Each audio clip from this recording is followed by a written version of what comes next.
I'm still a student. However, not studying in any university, not any course, but I'm a student day to day. I learn every day where I go, wherever I meet with someone. And this is my journey, start as an international student when I land in Australia in 2007. And whatever I have achieved, it looks really good when you show the picture from outside, but it has a really tough struggle, roller coaster ride, and a very sad story. I won't say sad anymore because I struggle a lot. So my name is Gurnam Singh. I arrived in Australia 2007 in Sydney. I always want to study abroad. Whenever I actually see the plane in India, New Delhi, I want to go to abroad, study. But that time, in India, people and the friends and the family always come to your home. They ask you like, what do you want to do in your life? The topic is be what you want to do, what you want to be. So that time you don't have a clear picture. And until year 12, you don't have a clear picture. But I decided that time that I want to go to anywhere, either Australia, US, or UK. I landed in Australia. At the airport, I was really hungry, but that the lack of confidence, because I was studied in India in Hindi medium school, where the language of English is very hard for me. Somehow I was very hungry, but I couldn't order anything just because, first of all, I can't understand the menu, and I had a lack of confidence, and I never spoke someone in English in India. I stayed hungry, went home, and I realized that time that if you want to be like this, you can't achieve why you're here. Moving forward, there was a uni orientation, and I was on the orientation, and somebody asked me, how are you going? And I say, I'm going by train. Everyone laughing. And that was give me like, why? Because I don't understand the lingo and not slangs, but it's a good thing. But I've been bullied for at least like 4 weeks. Still remember, everything is fresh in my mind when I'm here. And I said like, so what was wrong? And then somebody told me like, you can't say just because this is a slang. Moving forward, I thought maybe if I'm being bullied like this and I have to change, what I want to do, I want to learn English first because I have to stay in this country. The reason I'm sharing all this story just because I was an international student and I see you guys are international students. The philosophy of never giving up. I started a job, car wash, my first job. I believe when I lost the job because I didn't get paid, and the guy who promised me he's gonna pay me for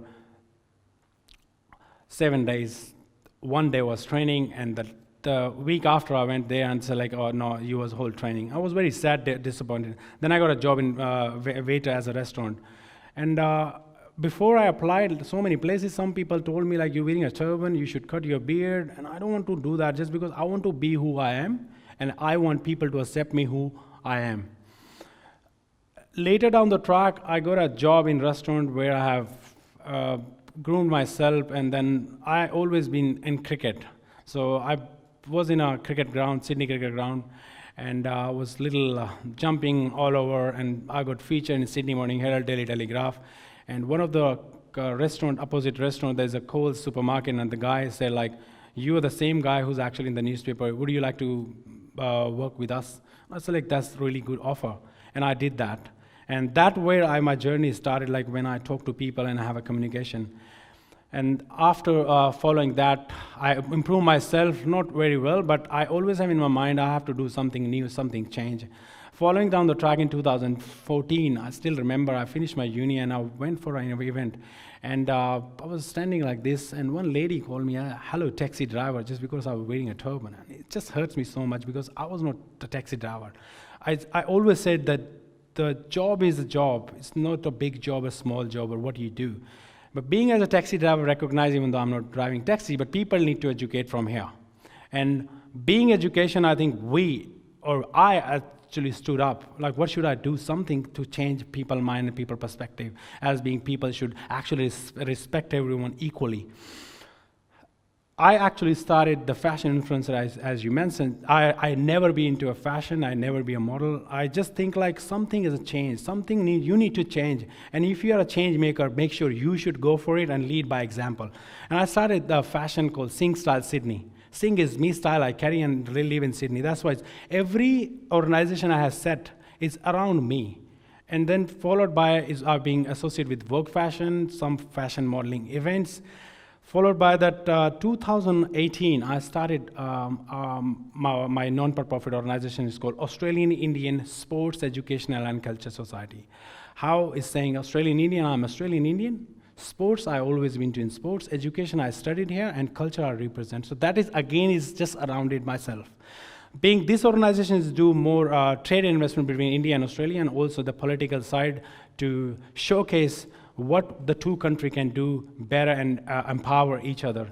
And we have done few events in this organization. We have international student event, Safety and Security, for NSW Police, Study New South Wales, Children's Hospital, Surf Life Saving, where was everyone attending, and I did with the High Commissioner of India. Followed that, we have few more challenges that this organization is the way we get the fund and so many things. So this organization is run by a professional, people who actually have vision, what exactly they want to do.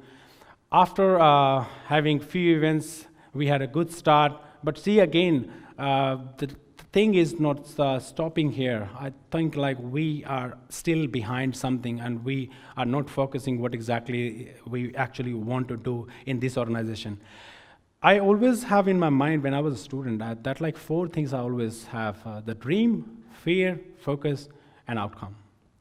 We always dream, like everyone allowed to dream, and you dream to be a hero, superhero, be a speaker, be on a TEDx platform, but are we actually, but we have a fear. Can we do that? Can we not? What will happen? Who will think? What people will say? And we always have a mindset that we assume so much. And we don't do it, just because half of the people, they just say like, you can't do it.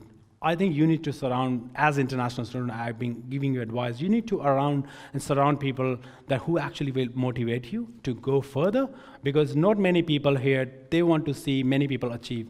Today, where I am in front of you, I made myself, because I have a challenge to myself. I want to be somewhere where I can see I am proud of myself. And today I'm proud of myself, just because not of the TEDx platform, because I'm inspiring so many other people. And my journey is not stop here. Last year I was in India, my mom suffering from cancer. That time, very crucial year for my life, because I'm setting up some startup business, but unfortunately we couldn't go through because I had to stay in India for 3 months. Doctor said your mom will survive for 1 month only, and then we have better treatment. Whatever we did, she alive for 9 months. She fought for the cancer, and she was saying so many things like, I'm okay.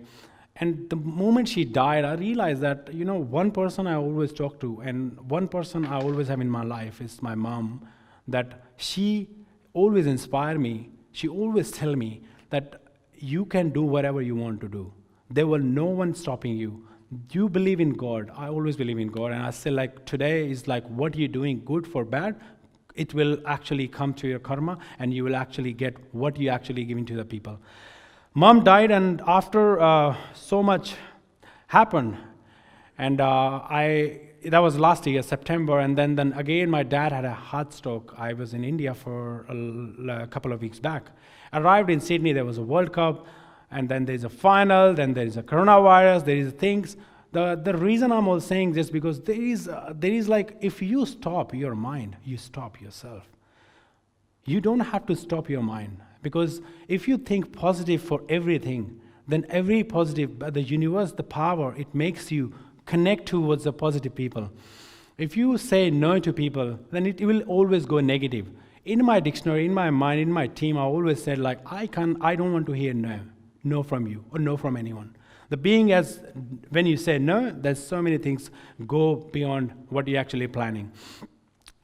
My life was very much here and there, and what exactly I have achieved in so many years after being international student, because wherever you actually now going somewhere, people are asking how much money somebody pay, how much money you will get, because I don't want to come for free. It's not a freebies. It's like you getting somewhere, you learning something, and you then later down the track implementing for your own. You can set up your business, you can set up your organization, you can set up anything what you want, but you have to be experienced enough to actually go further.